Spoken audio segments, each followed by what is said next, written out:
my baby boo. Can you be the one I choose for the days I'm looking blue? What's up, chat? How y'all boys doing today? So today, simple as ever. Today, we're going to be getting into the 10 most disturbing interviews with killers.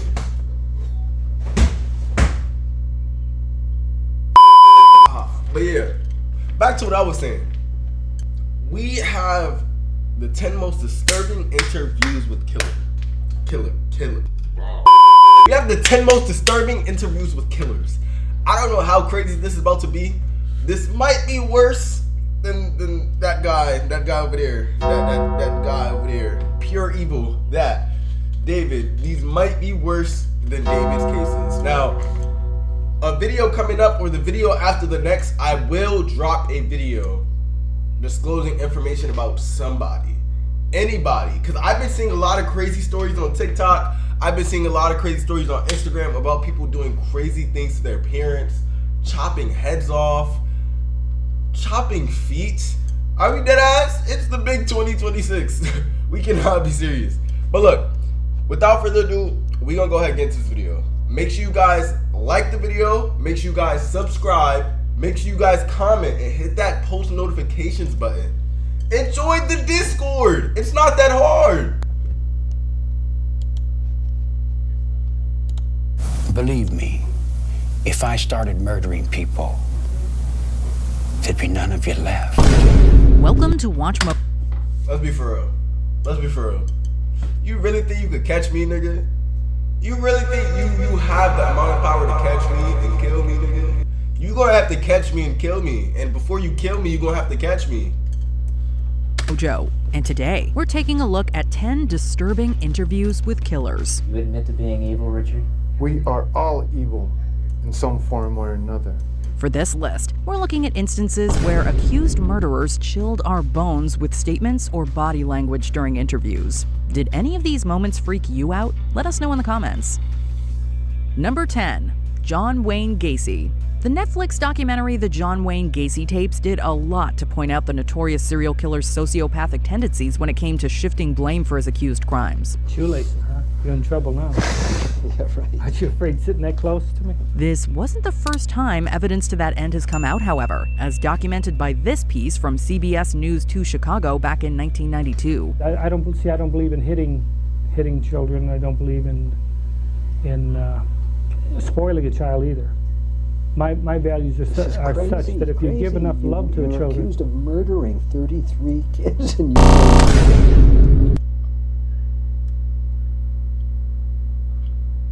Okay. What? So, you said you don't believe in hitting children. And you don't, but you killed 33 of them. You don't hit them, but you're down to kill them. What? You didn't believe in hitting. Interviewer Walter Jacobson doesn't need to do much talking in his encounter with Gacy, as it quickly becomes clear that the former Pogo the Clown is trying his best to present alibi after alibi for his innocence. Bukovich is not one that I killed, so I don't know nothing about him. Gacy himself is composed for the most part, although there is a moment where he demonstrates his infamous... I don't get how people can do that. Chat, along with the David case, how are you able to murder somebody? Literally murder somebody and then act like life is perfectly normal.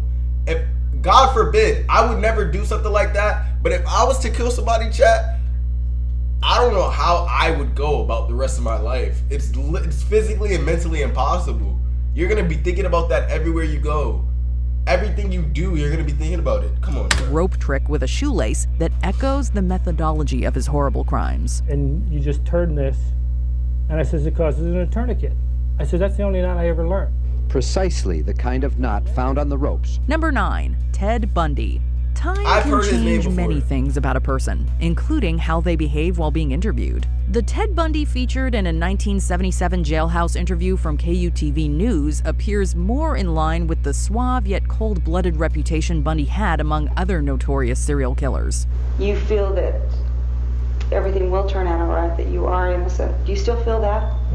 bet. Yeah, more than ever. He smiles a lot during the piece and displays body language that appears relaxed and almost happy. I'm not guilty. Does that include the time I stole a comic book when I was 5 years old? Bundy keeps eye contact with his interview throughout most of their conversation, and it's easy to become lulled into a false sense of security, which was exactly Ted's intention. If someone's crazy enough and nutty enough to do something like that, I can't stop them. There's nothing I can do. Parents of children who play Roblox. You can tell he's lying.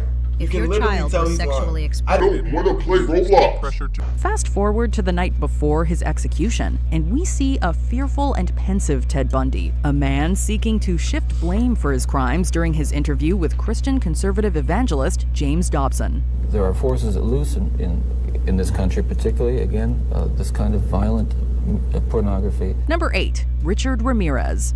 The Night Stalker, Richard Ramirez, may be one of the most frightening serial killers of all time, not only due to the brutality of his crimes, but also the projected aura of what many perceive to be pure evil. Yes, I am evil. Okay, so you're telling me you get around this nigga and you straight just feel evil.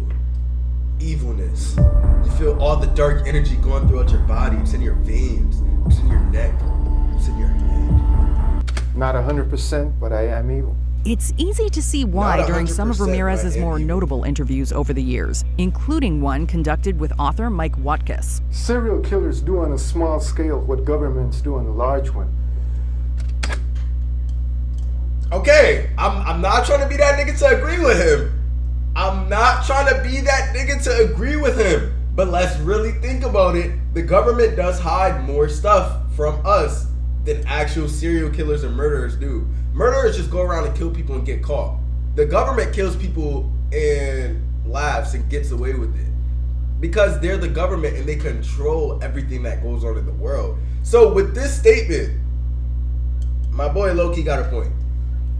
They are a product of the times, and these are bloodthirsty times. Ramirez's somewhat tense responses to Watkis' questioning imply a coiled rage, an anger that's also exemplified by the Night Stalker's breathing as he seems to become annoyed with Watkis. Why they call him the Night Stalker, though? I'll tell you what, I gave up on love and happiness a long time ago.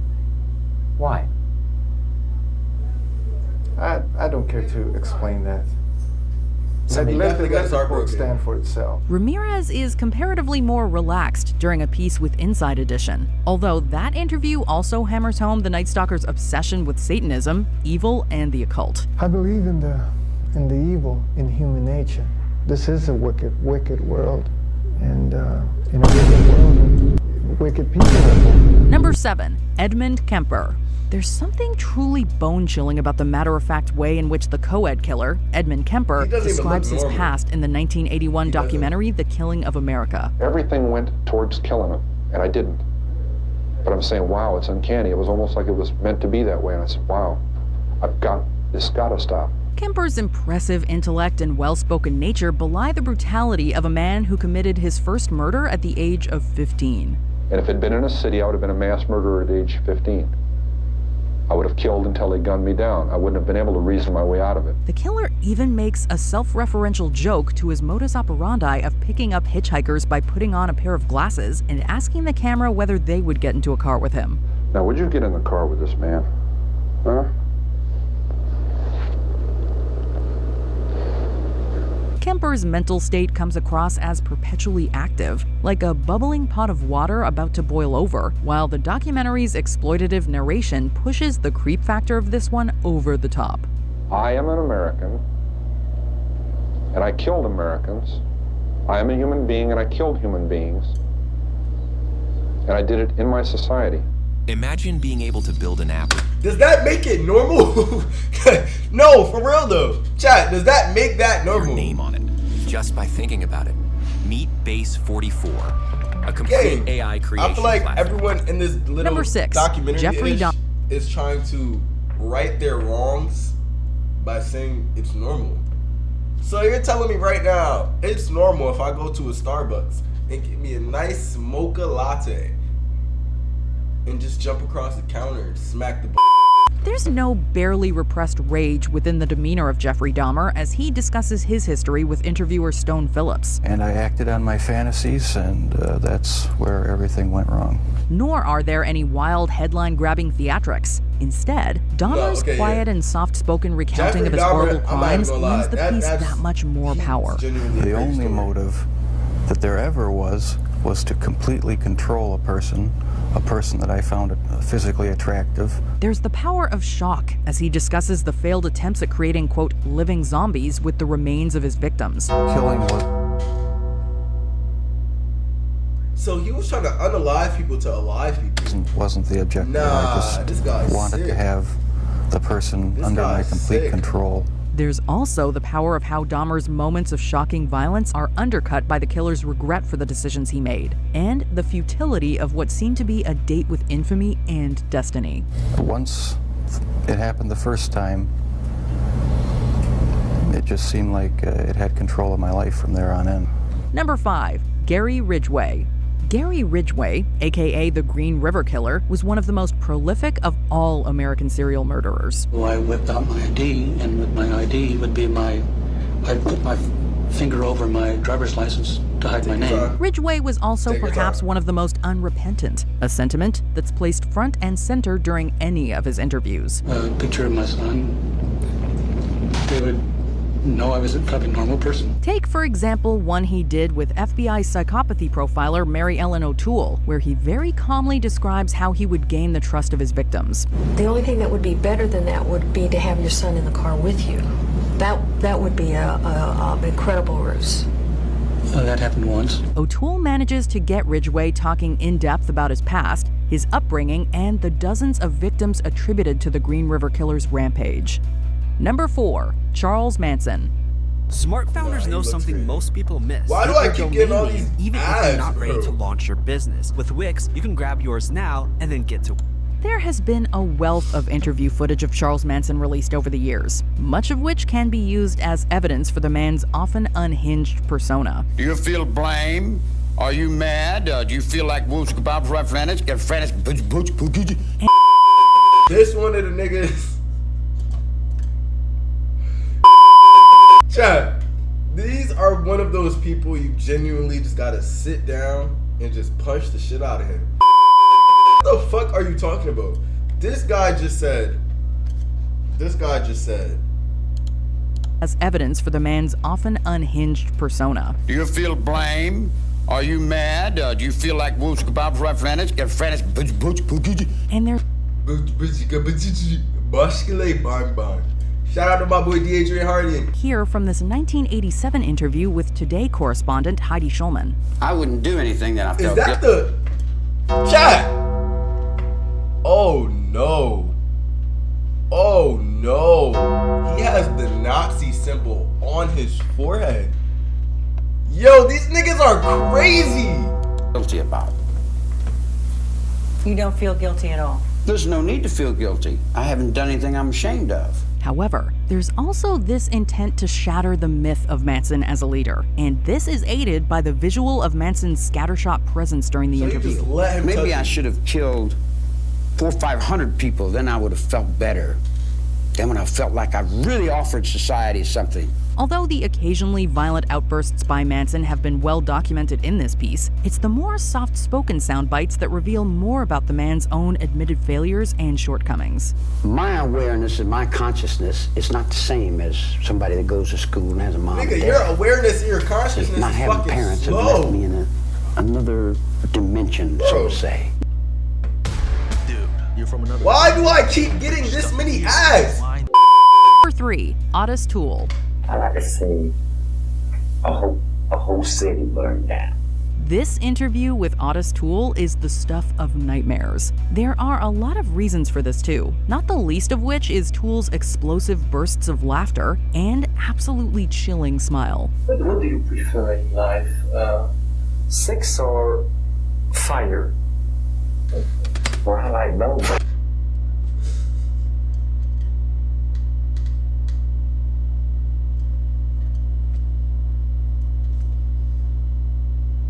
Hey, what do you like better in life? Sex or fire? type shit. I kind of like both. What? What? Additionally, there's the explicit nature of how Toole describes his past crimes, and how he and former associate and fellow killer Henry Lee Lucas seemed to easily disassociate the value of human life. It's just like butchering a hog to save a cow. The grainy and blown-out AV quality of this interview footage only seems to add to the feeling of grime and filth left over by Toole's gleeful accounts and delivery. Ain't nothing to it. Just like drinking a cup of coffee, smoking cigarette. Once you get into the habit, you do it more and more. Number 2, Issei Sagawa. で、たまたまそれが肉屋さんの旦那さんと奥さんで太って愉快な、ご主人でしたけど、動物の解体の仕方とか肉の切り方とか詳しく教えてくれました。Unlike the majority of our other entries, Issei Sagawa isn't technically a serial killer. However, this interview footage from Vice is too disturbing not to make our list. でも彼のおかげで、ロンダに But thanks to him, I met Rhonda. She was sexy. Sagawa's history and dark deeds are detailed in the documentary, while Issei himself describes the premeditated shooting and devouring of his classmate René Hartefeld while he was living and studying in France. で、読んで彼女読んだけどどうしてもやっぱり普通に話してる時は似てる。Why is the gun that long? I was just sad all the time. Gang, no, no. Sometimes fuck no, bro. There should be no reason you want to kill somebody so bad to the point where you need a long ass gun, not no short ass gun, a long ass gun, not no short ass gun, a long ass gun to kill somebody. That's at your classmate at that. Your classmate. Sagawa's obsessions are also detailed in the piece, as well as the legal loopholes that allowed the killer to escape prison time for his actions. Sagawa's quiet and fragile demeanor undercuts his words, all spoken in equally hushed and inoffensive tones. It is a frankly horrifying and unbelievable story. 男じゃなくて綺麗な女性に殺された。もちろんそれは男じゃなくて綺麗な女性に殺された。Yo, what type? Chad, what type of logic do these insane ass people have? I'd rather get killed by a beautiful woman than a man. Let me know in the chat right now. Would y'all rather get killed by a beautiful woman or a man? Hey, either one, it doesn't make you gay. もちろんそれはファンタジー。On the eve of her execution. Number 1, Eileen Wuornos. This interview with Eileen Wuornos on the eve of her execution is disturbing for a number of reasons. I'm okay. God is going to be there. Jesus Christ is going to be there. All the angels and everything. What did she do? For starters, there are the crimes for which Wuornos was convicted. It's always the people who do the sins that are the worst sins possible. And then start talking about God. Listen, God is always going to forgive us for our sins. But what are you doing? Literally, what the fuck are you doing? What are you doing? There are also the stories Eileen tells about her treatment in prison. They had the intercom on in the room, and they kept lying that it wasn't on, and they were using sonic pressure on my head since 1997. Her accusations of sonic torment and food tampering speak to her paranoia and mental state during this time. And then one day I didn't wash my food off, and I was sick for 3 weeks, almost died. A state that gradually reaches a fever pitch during the interview. Yeah, thanks a lot. I lost my life because of it. Couldn't even get a fair trial. Wuornos's Nah, that face just scares me. That face just scares me. Just look at it. Face as she directly addresses the camera is chilling, and the audience can only stare back into her eyes as the condemned killer accuses society of, quote, railroading and, quote, sabotage. 2019, Iraq's supposed to hit you anyhow. You're all gonna get nuked. Do you agree with our picks? You're all gonna get nuked. Okay, so there it goes. 10 disturbing interviews with killers.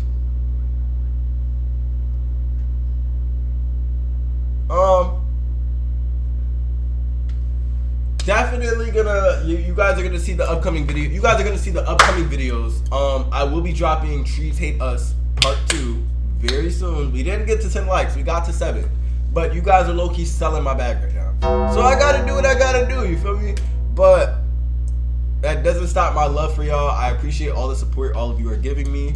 Make sure you guys keep hitting that sub button. Make sure you guys keep hitting that like button. And make sure you guys turn on post notifications and stay in the comments. And join the Discord. Join the Discord. But without further ado, I love y'all. Bye.